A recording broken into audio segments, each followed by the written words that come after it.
Bueno, varios puntos. bueno, antes de empezar, así quizás alguna cuestión así como más general como de método de este encuentro de hoy, al menos. Eh, Cuando nos aproximamos sobre el tema de hoy es un poco justamente la esclavitud de la voluntad.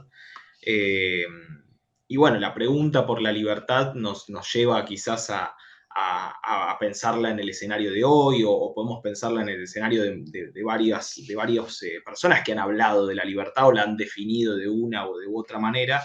Por eso creo que es importante que tratemos de hacer el ejercicio de ver qué quiere decir la voluntad en el texto este de Lutero, ¿no? O sea, específicamente en este contexto, qué es lo que entiende Lutero por libertad y qué es lo que está en discusión. Y ahí nos vamos, si bien así como en la historia acá, voy a decir muy poquito para no meter la pata, porque está Paula que sabe muchísimo más que yo sobre el tema, pero la libertad digamos, el tema al menos en Agustín ha tenido dos frentes, que es la cuestión del mal y también la cuestión en relación a la obra de Dios y la gracia. Entonces, siempre el concepto adquiere su relevancia en una problemática. Entonces, poder en el encuentro de hoy ver un poco de qué se trata cuando Lutero habla de este término y qué es lo que está en juego. Y nos vamos a encontrar que principalmente va a tener que ver con las posibilidades o imposibilidades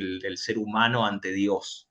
Eso es el primer punto, digamos, que hay que tener en cuenta, ¿no? Lo que está en discusión acá es la relación con Dios, que también, como vemos en nuestra teología, también la ruptura con Dios tiene que ver también la ruptura con el prójimo, ¿no? Están como conectadas estas dos dimensiones, pero principalmente en este momento él va a hacer bastante énfasis en esta cuestión sobre la libertad entendida como, o la no libertad, como es con esta ruptura que la va a radicalizar a tal punto que yo creo que es intencional un poco eh, la idea de querer generar un poco de desesperación, ¿no? O sea, realmente un poco el objetivo es desesperarnos de toda posibilidad ante Dios, ¿no?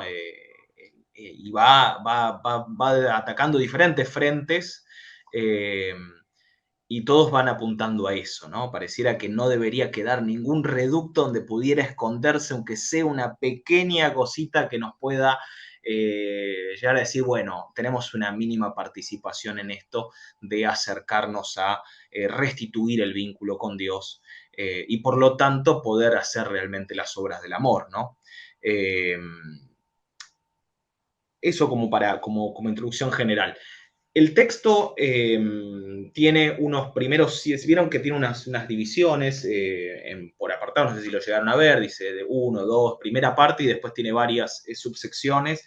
Del 1 al 7 tenemos una gran introducción que hace Lutero, cortita, lo digo irónicamente porque bueno, es bastante extensa, y lo que va haciendo en eso es contestarle al prólogo de Erasmo, eh, haciendo un poco de marco histórico. 1520 es el año digamos, del proceso, de alguna manera, a Lutero, que termina con la bula de excomunión, que si uno lee algún textito que después podemos compartir, que hay sobre ese momento, es interesante porque, viste, la bula va viajando y Lutero escucha que está la bula por ahí, pero no tiene de primera mano, las cosas no son un tweet, digamos, ¿no? Eh, y el Lutero en ese año escribe varios textos, ¿no? Está La Libertad Cristiana, que quizás es el más conocido sobre este tema en ese periodo, 1520, y también escribe después contra la bula papal, una vez que ya la tiene, una assertio, digamos, un texto donde va refutando digamos, cada punto que la bula papal menciona, digamos, de alguna manera, nada, declarándola justamente como herética y llamándolo a retractarse de una serie de puntos, y si no, pues se procedería a la excomunión, ¿no? Lo cual va a terminar con Lutero quemando la bula papal, con libros de derecho canónico y obviamente escribiendo un texto donde, lejos de retractarse, bueno, va a defender la posición que él tiene sobre esto, que en realidad para él vamos a tratar de entender hoy por qué es tan central y tiene que ver en principio porque acá se juega un poco la cristología o el concepto de lo que Cristo, lo que Dios hace en Cristo por nosotros. eh, si le dejamos una pequeña semillita a la libertad en relación a eso, estamos, digamos, coartando o cercenando la obra que Cristo, que Dios hace en Cristo, a través de Cristo en nosotros. Entonces, para ya entrar al texto, yo voy a proyectar ahora sí la pantalla para ver. Lo que les propongo es, vamos a ver algunos textos que vamos a ver, algunos capítulos muy por arriba, algunas de estas secciones, en las cuales las vamos a comparar un poco con alguna cosa que Erasmo profiere en su texto, eh, y vamos a ver un poco a Lutero, el texto de Lutero a partir de ahí. A ver, voy a compartir y ahí lo vamos siguiendo. Ahí se ve la pantalla, pero están viendo seguramente, a ver, voy a compartir, ampliar, presentar. Bien, ahí se ve, ¿no? Sí, sí. Bueno, esto es un fragmentito de la bula, porque, vuelvo a decir, en 1520 sale esta bula, Lutero escribe un texto refutando cada punto que la bula condenaba, y después este texto de Lutero es el que lee Erasmo, y es en el que se basa Erasmo para escribir eh, el texto propiamente defendiendo de alguna manera el libre albedrío. Eh, entonces, para entender un poco cómo son los intercambios, Lutero lee el texto de Erasmo desde ahí. Esto es un pedazo de la bula de excomunión, dice: en virtud de nuestro trabajo pastoral transmitido a nos por el divino favor, no podemos bajo ninguna circunstancia tolerar o subestimar por más tiempo el veneno pernicioso de los errores anteriores, sin perjuicio de la religión cristiana y del daño a la fe ortodoxa. Decidimos incluir en el presente documento algunos de estos errores. La sustancia de estos es como sigue. Y acá enumera una serie de listas de cosas, y entre ellas se encuentra el punto en cuestión, que es el libre albedrío. Después del pecado es cosa de mero nombre, y mientras hace lo que está de su parte, peca mortalmente. Esto es lo que defiende Lutero, o sea, o esto es lo que sería un error, digamos, ¿no? Justamente considerar que el libre albedrío, digamos, no tiene ninguna potencia para actuar. Eh,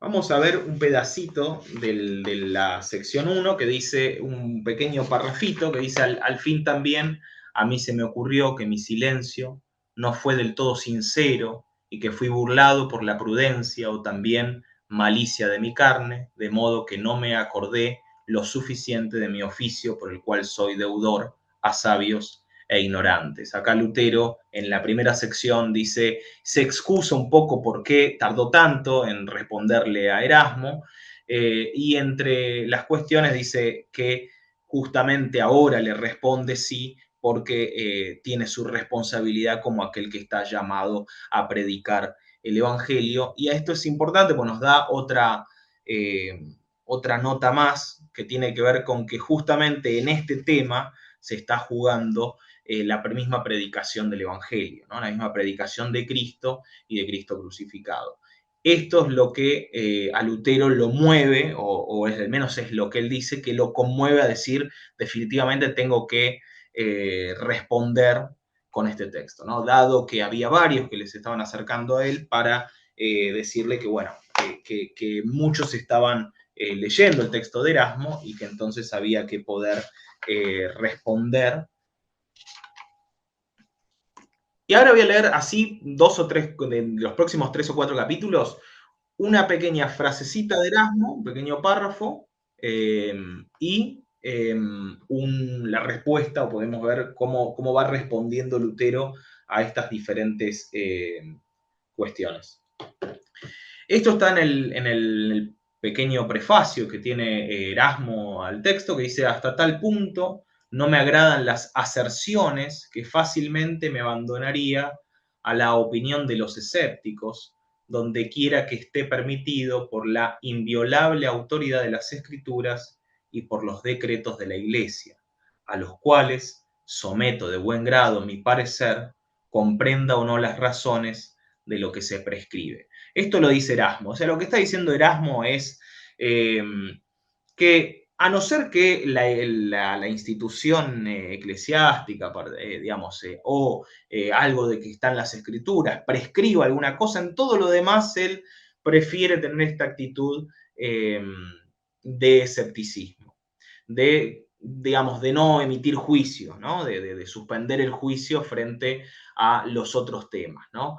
Por lo cual está colocando el tema del libre albedrío en una cuestión circunstancial, no importante, eh, digamos, o que no hace al centro del mensaje cristiano, lo cual Lutero interpreta radicalmente diferente.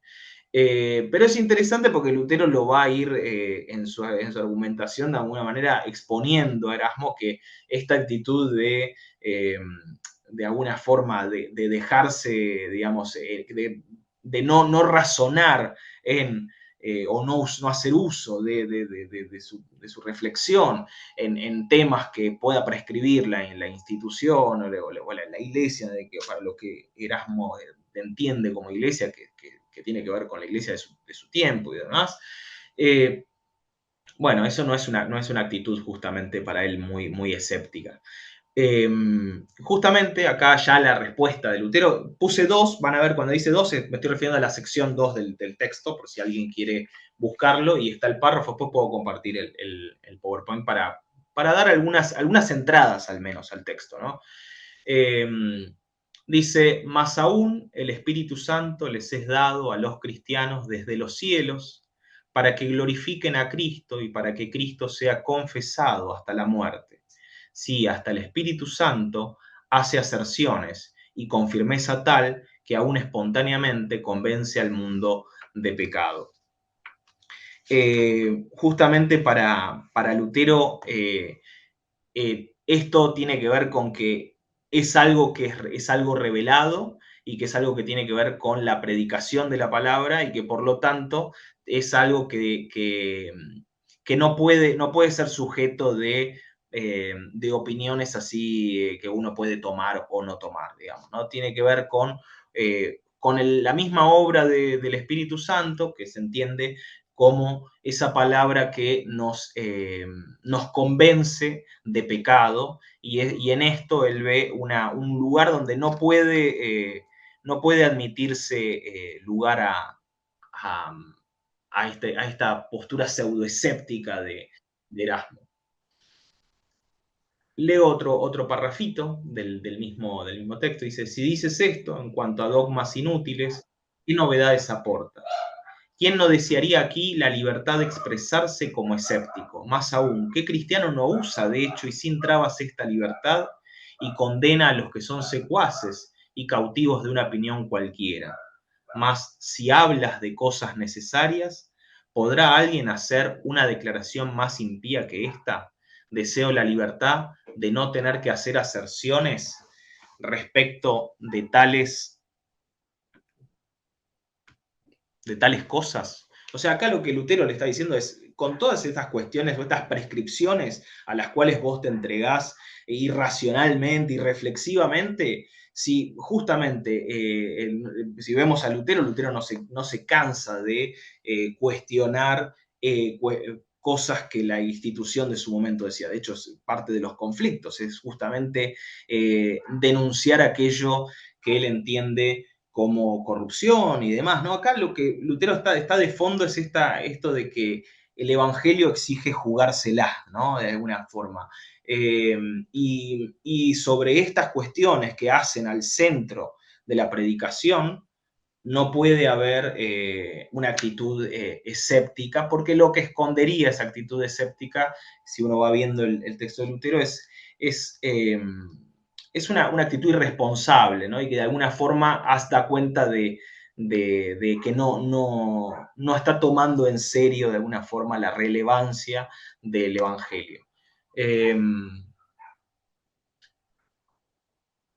Bueno, leo un textito más, pero pasamos al otro. Dice, no basta haber sometido la propia opinión a las escrituras, las sometes también a los decretos de la Iglesia. ¿Dónde queda la libertad y potestad a juzgar a aquellos legisladores, como le enseña Pablo? ¿Qué nueva religión y humilde es esta, que con tu ejemplo quieres quitarnos la potestad de juzgar decretos de hombres y nos quieres someter sin juicio a los hombres? Acá es lo que veníamos charlando de termina siendo un enmascaramiento de escepticismo cuando en realidad parece que Erasmo está proponiendo una entrega sin reflexión a lo que cualquiera puede decir. Y con esto Lutero está diciendo, bueno, en el tema del libre, digamos, de la esclavitud y la libertad, no tiene que ver justamente con una opinión de hombre, sino que está en relación con la misma revelación que tiene que ver con lo que Dios revela de sí en Cristo y en su cruz. Voy a pasar a otra frase que nos vincula a la tercera sección. Estoy haciendo un repasito así como general para después poder detenernos en algunos puntos del apartado 4 y el 6, que son los que más nos hablan propiamente del libre albedrío.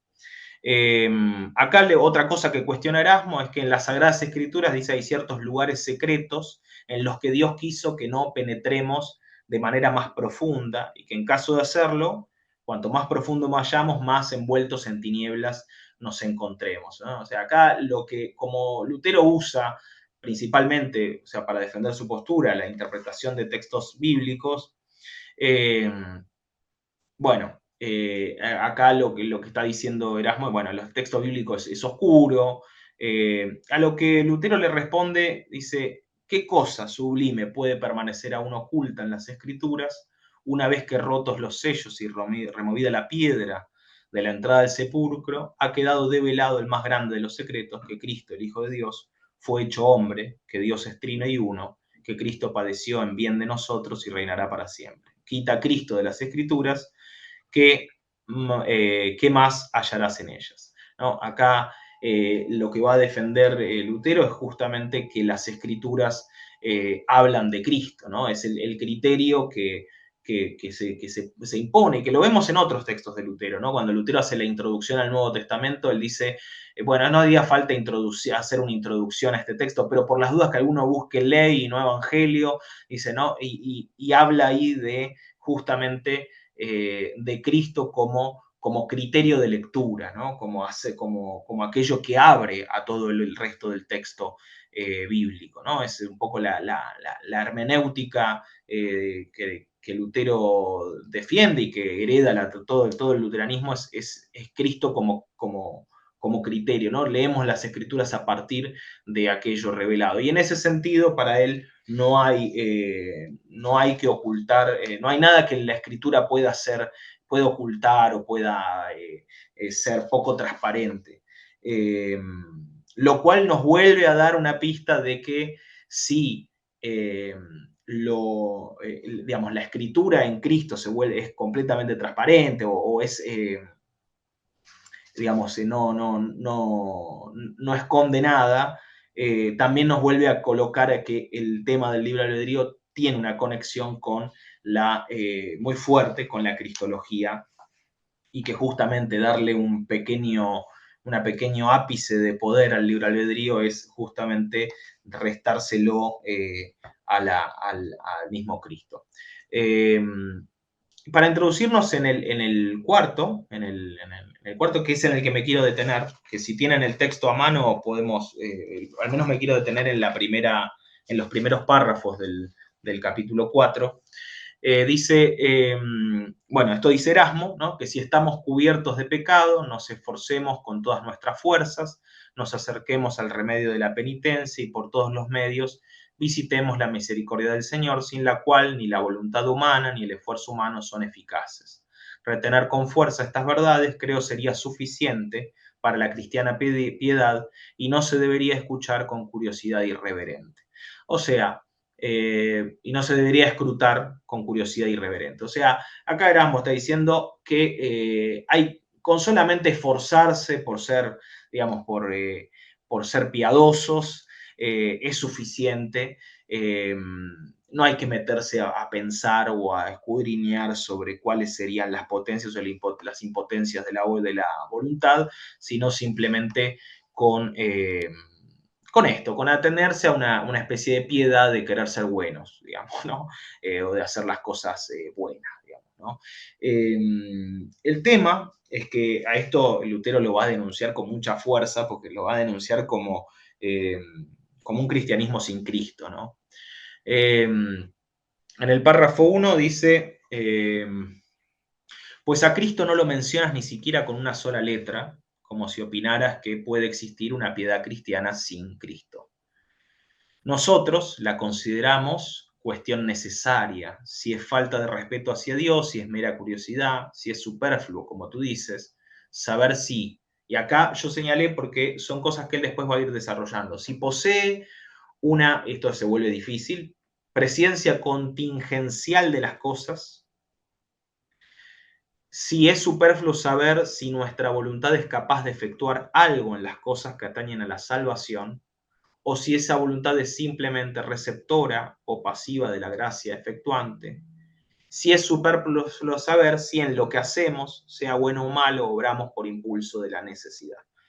Son tres cosas: la presencia contingencial de las cosas, es decir, si en el presaber de Dios, esto es interesante porque en este capítulo, cuando Lutero habla con este lenguaje, él dice en un momento, voy a hacer uso como de tu lenguaje primero y después lo voy a hablar con mi lenguaje.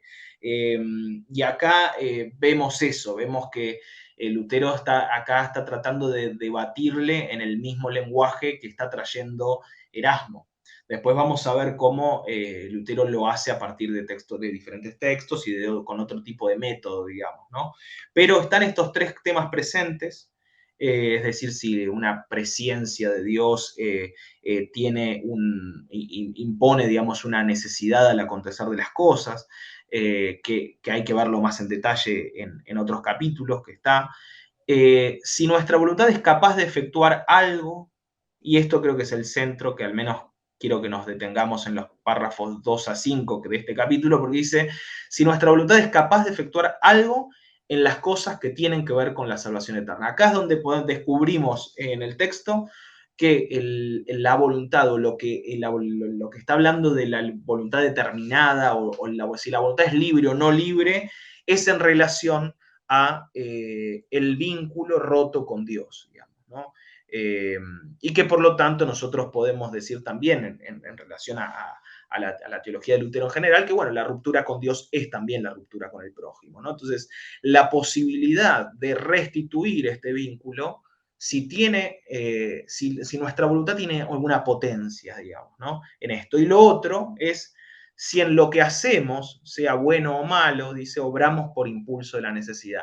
Estas dos cosas últimas que aparecen acá, quiero que le prestemos atención en los próximos textos para ver antes de poder hacer una actualización de esto al hoy o pensar un poco cómo interpretamos desde hoy, más desde la pastoral y demás. Pero pensemos primero, vayamos a leer, a ver si tenemos alguno. A ver, el párrafo 2 dice, propio del cristianismo que tú describes es que hagamos los mayores esfuerzos, que acudamos al remedio de la penitencia y que tratemos de conseguir por todos los medios la misericordia de Dios, sin la cual ni la voluntad del hombre ni su intento tiene eficiencia. Y acá lo que Lutero ve es una contradicción, porque dice, primero dice, estas palabras aseveran, acá Lutero es insidioso poner la palabra aseveran, porque es lo que le cuestiona Erasmo, ¿no? De que él no le gustan mucho las aserciones. Dice, estas palabras tuyas, Erasmo, aseveran que hay fuerzas en nosotros, que existe un empeñarse con todas las fuerzas, que existe una misericordia de Dios que por naturaleza es justa, en sumo grado, clemente. O sea, hay un montón de afirmaciones que están diciendo en esta frase, ¿no? Y sobre todo estás asumiendo que hay fuerzas, ¿no? Que la voluntad puede, ¿no? aquí aseveras abiertamente que la voluntad efectúa algo en lo que es pertinente a la salvación eterna, ya que la presentas como voluntad que se empeña, pero por otra parte la presentas como voluntad que desempeña un papel pasivo y que afirmas que sin la misericordia carece de eficiencia. Y acá él pone 3 ejemplos en el siguiente párrafo que dice, si uno quiere componer un buen poema o un discurso, si uno quiere recoger de un campo la mayor cantidad de frutos, ¿no? En realidad tiene como horizonte el texto del Evangelio. Dice, si uno pretende edificar una torre y no se sienta primero a calcular los gastos, ¿no? Acá lo que le está diciendo es importante saber, ¿no? qué puede o qué no puede nuestra voluntad. Y esto no es un saber para Lutero que viene del sí mismo, digamos, ¿no? De uno mismo. No es que la voluntad descubre, el ser humano descubre la limitación de su voluntad en el ejercicio propio de su voluntad, sino que también es algo que nos viene de afuera, que nos es revelado, se nos es revelada justamente la imposibilidad de que la libertad pueda, de que la voluntad pueda direccionarse hacia restituir el vínculo con Dios. Es también esta comprensión o esta cognición, este entendimiento de la limitación de la voluntad, es también algo que se nos revela por medio de la predicación.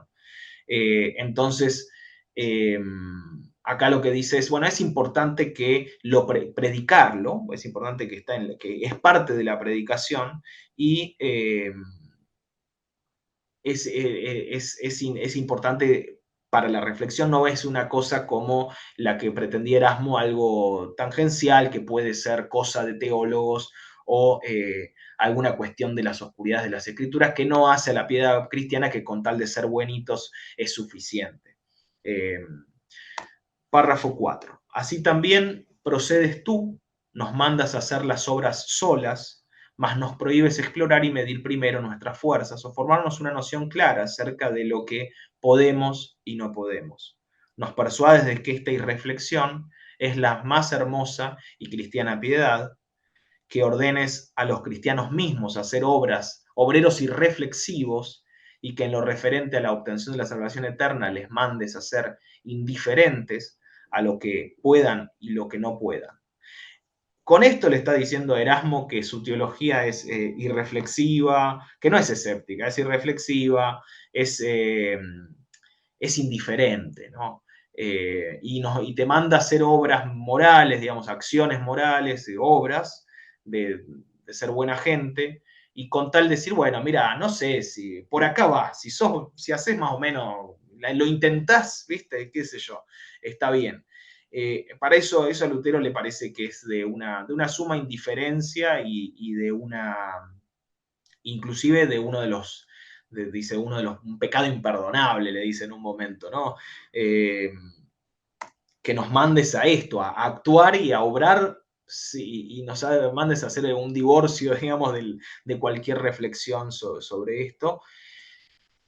Párrafo 5 dice que este es el último de este capítulo que quiero mencionar, para que después pasar al otro y que nos quede tiempo de abrir el juego, ¿no? Porque si ya leyeron podemos comentar y ver puntos de vista y demás de lo que trajeron. Dice, aquí está el punto básico de nuestra disputación. Inquirir de qué es capaz el libre albedrío, qué le sucede, cuál es su comportamiento frente a la gracia de Dios. Si ignoro de qué soy capaz y qué puedo hacer frente a Dios, hasta qué punto y en qué medida entonces estaré en igual incertidumbre e ignorancia en cuanto a la índole, el alcance y la medida de lo que Dios es capaz de hacer y hace respecto de mí, siendo que Dios hace todas las cosas en todos. Así ves, pues, que este problema es la parte principal del conjunto de todas las enseñanzas cristianas. De él depende y con él cae el conocimiento de uno mismo, así como el conocimiento de la gloria de Dios. O sea, conocer a Dios implica saber lo que Dios reveló de sí en la cruz de Cristo, y, y no conocer a Dios, al Dios que se revela en la cruz de Cristo, digamos, es no conocer lo que Dios hace. Y no conocer lo que Dios hace justamente nos lleva a también a esta idea, o nos puede llevar a esta idea de que nosotros podemos hacer algo en relación a este vínculo, ¿no? Esto es lo que Lutero está diciendo, ¿no? Por eso está todo unido y por eso es tan relevante, porque es un problema cristológico, es un problema que tiene que ver con el lugar de Cristo como revelación de Dios y con lo que eso hace hacia nosotros.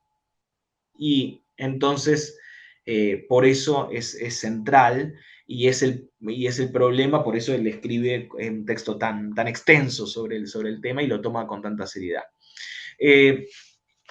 Voy a hacer un saltito,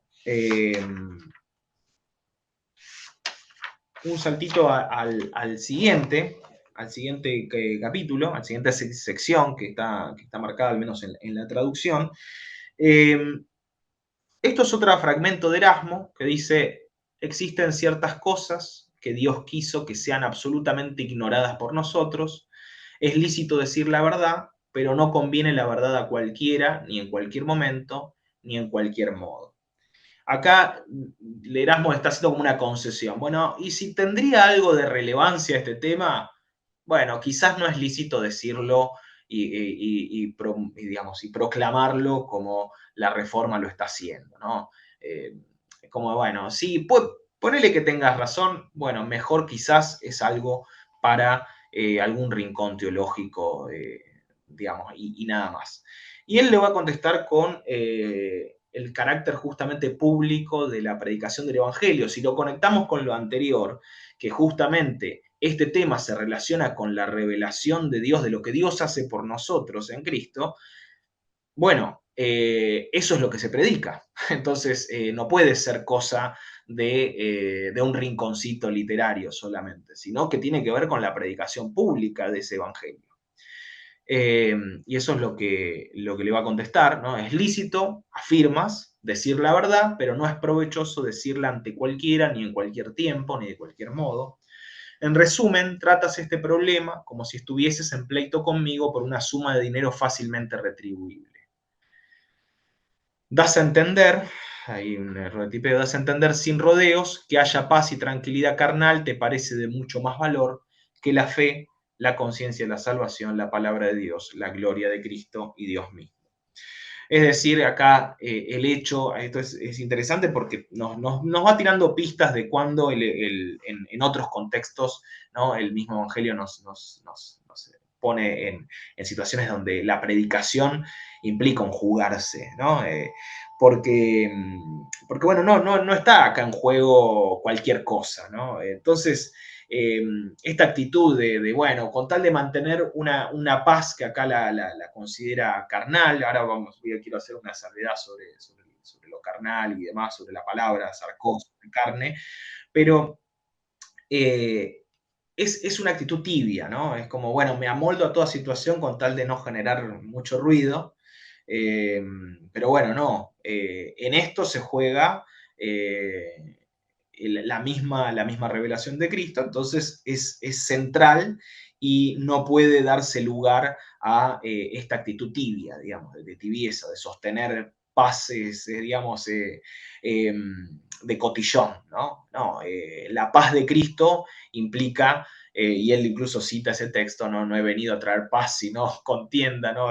Bueno, hace un uso del texto bíblico de esa manera Lutero, pero es interesante, ¿no? Bueno, la misma predicación del Evangelio, que es pública, bueno, implica también esa misma publicidad de la palabra, implica, bueno, situaciones tensas, ¿no? Que no son, si uno quiere conservar una paz de cotillón, y bueno, pone en juego el mismo Evangelio. Otro textito de Erasmo también, todo esto es el prefacio nomás de Erasmo, ¿no? Por eso él se dedica es tan puntilloso en responderlo. Dice: supongamos pues que fuese verdadero lo que Lutero asintió, que cualquier cosa que hacemos no la hacemos por libre albedrío, sino por mera necesidad. ¿Qué más inútil divulgar esta paradoja al mundo? Acá diciendo, bueno, ponele que sea de verdad, digamos, ¿no? No es inútil divulgar esto, ¿no? Tiene que ver un poco con lo anterior, pero también lo traigo acá para conectarlo con ya saltamos al 6, a la sección 6, porque ahí hay algo que tenemos que entender que es bueno, la cuestión de la necesidad. Que esto es como, creo que el punto al menos uno de los que más quiero enfatizar, porque cuando pensamos en una libertad determinada, esclava, podemos pensar en una situación, digamos, de coacción, ¿no? De una voluntad que está limitada por algo externo, ¿no? O sea, quiero agarrar ese objeto que está allá y tengo una reja en el medio que me impide acercarme, ¿no? Es una coacción externa, ¿no? Una esclavitud externa. Bueno, la esclavitud de la voluntad no tiene que ver con eso específicamente. Vamos a ver si en algunos párrafos lo podemos ver.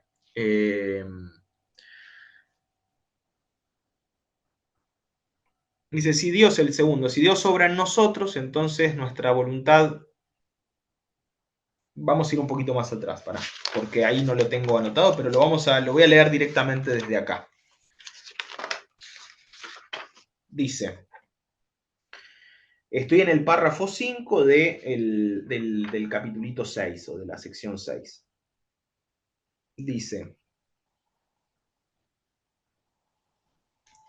Dice, digo empero de un modo necesario, no por coacción.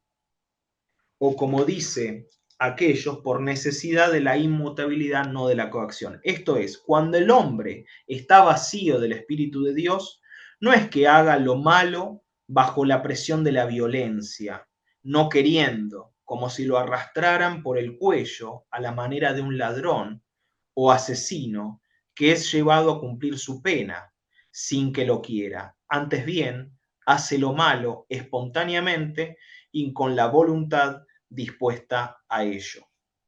Este punto, es decir, bueno, en el mismo ejercicio de la voluntad va queriendo objetos, en ese mismo ejercicio está, digamos, determinada, digamos, ¿no? Está determinada por su misma, está perdida de alguna manera en esas elecciones y está alienada en el mundo de los objetos. Y en ese mismo ejercicio no es libre, no se da cuenta de alguna manera y no puede acercarse. Es un movimiento que no puede acercarse a Dios. Es un movimiento de una dirección contraria, opuesta. Y se da en ese mismo ejercicio. No es que alguien lo obliga o lo arrastra a hacer eso, sino que de motus propia, digamos, se va alejando del vínculo con Dios, ¿no? Esto me parece que es central para entenderlo, porque hay algo qué sé yo, sí, haciendo un salto, pero capaz que nos sirve, metaforizarlo de esta manera nos sirve para pensarlo, pero es un salto categorial bastante grande. Pero, por ejemplo, las pseudo libertades del capitalismo, ¿no? Que nos hace creer que, bueno, que en esa elección somos libres. Bueno, cuanto más estamos en eso, digamos, nos podemos dar cuenta que en realidad estamos perdidos o alienados en ese mundo de los objetos y en esas falsas libertades, y que en realidad no somos libres, sino más bien somos esclavos de todas esas determinaciones.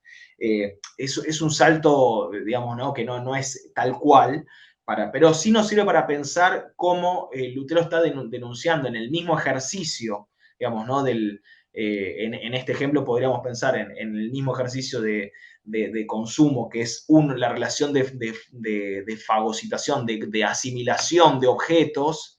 Bueno, en ese ejercicio no hay propiamente una relación de libertad. Bueno, saltando todas las distancias, acá hay algo que tiene que ver que la libertad no es esclava, como es en el caso del capitalismo, porque alguien te obligue a hacer eso, sino que uno de motus propio, incluso dice, cuanto más me lo impidan, mucho más se enciende, digamos, el deseo, ¿no? Entonces, hay algo que nos sirve para pensar en esta dinámica que Lutero está mostrando, o sea, no tiene que ver con una obligación, sino tiene que ver con una misma dinámica de la voluntad que solamente se aleja, digamos, de ese vínculo con el Creador y por lo tanto también se aleja del prójimo. ¿no? Siempre en esta doble relación, que la ruptura con Dios es la ruptura con el prójimo. Entonces, este ejercicio de la voluntad dice, aún haciendo las mejores obras, ¿no?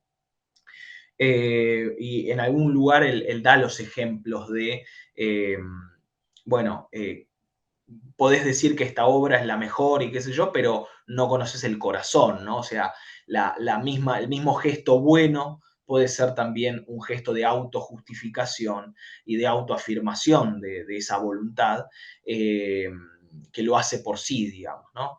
Entonces, por ahí es importante captar esto, porque es alguno de los puntos que Lutero va. Entonces acá sigue haciendo énfasis sobre el mismo Erasmo, porque le dice, bueno, quien no considera ridículo un modo de hablar según el cual llamarías al mendigo rico, no por poseer alguna riqueza, sino porque podría darse la casualidad de que algún rey le diese la suya, ¿no? O sea, vos le llamás libre a alguien que en realidad no es libre, ¿no? Y no podés decir que alguien que es este matiz que introduce Erasmo, diciendo, bueno, la voluntad siempre busca o siempre tiene la potencia de direccionarse hacia la gracia de Dios, pero sin la gracia de Dios no es nada. Bueno, una potencia, dice Lutero en el otro capítulo, que en realidad no puede hacer nada, no es una no voluntad, no una voluntad. Esto nos lleva a la siguiente sección, que es la última de la introducción que hace Lutero, que tiene que ver con que Erasmo dice esto, ¿no? Dice, de todas maneras, Erasmo viene diciendo, después del prefacio, en la primera parte de su texto, cuando ya va a adentrarse a cuestionar propiamente la cuestión del albedrío esclavo, dice, bueno, voy a hacer un recorte que va a ser dedicarme a los textos, a las escrituras, ¿no? Como Lutero solamente dice, no admite otra autoridad que no sean las escrituras, voy a limitarme a esto. Bueno, pero dice, si aún alguno piensa que estoy de igual a igual con Lutero en esto, dice, de todas maneras, dice, quiero pedirle al lector que si le parece que estamos iguales con Lutero en cuanto a testimonio de las Sagradas Escrituras y solo de los argumentos, también tenga constantemente presente la nutrida serie de varones eruditos a los que hasta el día de hoy aprobó el Consejo de los Siglos. Y sigue hablando de cuántos muchos en la tradición del cristianismo podrían apoyar esta mirada sobre el libre albedrío. Bueno, acá Lutero le dedica bastante tiempo a primero le va derrumbando diferentes cuestiones que en realidad va matizando un poco esta cuestión de que todos hayan hablado en pro del libre albedrío. Se hace algunas jugadas que decir, bueno, no, Agustín es mío, Wycliffe es mío, ¿no? Pues va haciendo algunas cosas de estas, pero es interesante que introduce un concepto que es el de la iglesia escondida. Dice, ¿quién sabe si a lo largo de toda la historia del mundo, desde el comienzo mismo de la iglesia de Dios, el estado de esta iglesia no fue siempre tal que unos eran llamados pueblos y santos de Dios sin serlo, mientras que otros, de entre ellos, como remanente, eran pueblo o santos sin que se los llamara así. Y cita un ejemplo que dice, fíjate en la era de los arrianos, cuando apenas 5 obispos en la orbe entero fueron conservados en la doctrina verdadera, y estos, para colmo, fueron expulsados de sus sedes episcopales, y en cambio reinaban en todas partes los arrianos, arrogándose el nombre público y el oficio de la iglesia. A pesar de todo, en medio de aquellos herejes, Cristo conservó a su iglesia. Dos cosas interesantes. La iglesia, en los ejemplos que pone Lutero, que pone, por ejemplo, el ejemplo de Elías, bueno, digamos, podemos ir viendo que la iglesia está a lo largo de todos los siglos, ¿no? No es algo que nace en Pentecostés, sino que es algo que está desde antes, digamos, ¿no? Desde la misma creación. Y que le agrega esto de iglesia escondida y que aún en medio de la mayor de las herejías puede haber siempre o hay siempre un remanente, ¿no? Es esta introducción de este concepto, quizás Lutero como dice algún comentario en este mismo texto, se sentía un poco solo frente a esta defensa, pero se reconforta en este concepto de pensar que siempre Dios guarda una comunidad que en medio de todas las vicisitudes sigue siendo fiel al Evangelio. Bueno, hasta acá fue la introducción, porque en realidad todo esto es la introducción. Yo quise hacer un panorama general, pero sí quedarnos con quizás algunas ideas para pensar, y con esto cierro y abro en realidad, porque para que comentemos más en general. Dice, yo esto puse para que pensemos, ¿no? Toda estructura del mérito es esclavizante. Si podemos ver en todo, a lo largo de esto, es que, de todo este texto, es que justamente todo este llamado a esta pseudopiedad de ser buenitos, ¿no? De hacer buenas cosas, termina siempre, digamos, justamente por ser una estructura doblemente esclavizante, porque le impone de alguna manera el deber hacer sin el poder, digamos, ¿no? Sin la fuerza. Para Lutero, y esto también está, bueno, es lo que confesamos también, esto viene justamente del saber que nuestra voluntad es nada, ¿no? y que Cristo es aquel que lo revela. Y hay algo interesante que aparece en el 7, en realidad, en el 8, perdón, que él dice, la voluntad nunca, lo voy a leer así, y con esto capaz que voy cerrando, dice, la fuerza de la voluntad, además por la cual el hombre se puede, pará, estoy en otro texto, acá, perdón, acá, dice, ya que entre las obras de Dios que conducen a la salvación figura la muerte, la cruz y todos los males de este mundo, la voluntad humana podrá querer también la muerte y su propia perdición. Y esto empieza a aparecer. La cruz y las cruces de la historia no son un lugar querido por esta voluntad que se reafirma a sí misma. Entonces es solamente en el momento de que esta voluntad desespera de sí misma, donde se siente nada, justamente de que no puede, es cuando se abre esta otra forma de libertad que seguro va a aparecer en los próximos encuentros, que más bien hacen a la conclusión, donde ya es el mismo obrar de Cristo en nosotros y somos colaboradores y colaboradoras de Dios en el ordenamiento justo del mundo. Esto que aparece como otra forma de libertad solamente aparece cuando esta pseudo voluntad es anonadada, digamos, ¿no? Es hecha nada. Porque justamente dice acá, y lo va a aparecer, es esto de que esta voluntad que se autoafirma no encuentra a Dios en las cruces, ¿no? O en la cruz. Lo busca en otro lado. Por eso acá lo podemos comparar con, no sé si las han visto algunos, las famosas tesis 19 y 20 de Heidelberg, que habla de la teología de la gloria y la teología de la cruz. Acá lo podemos, ¿no? Una teología de la gloria está más en sintonía con esta voluntad que se autoafirma a sí mismo, en crear justamente más bien una proyección, ¿no? Si podemos hacer alguna vinculación con Feuerbach y qué sé yo, a los que, ¿no? Una proyección de sí mismo, ¿no? Y el encontrar a Dios a través de la pasión y de la cruz, bueno, eso no es obra de nuestra voluntad, ¿no? Es algo que nos viene de afuera, por medio de la predicación, ¿no? Es esto lo que Lutero, y por qué Lutero lo pone en el centro. Ser libres implica amar la cruz y estar con Dios en medio de los dolores del mundo, para que nos quedemos pensando, ¿no? Esta nueva libertad, que ya no es esta libertad que es necesario que se anonade o que sea nada para que surja esta otra, implica esto, ¿no? En encontrar a Dios en esas cruces del mundo.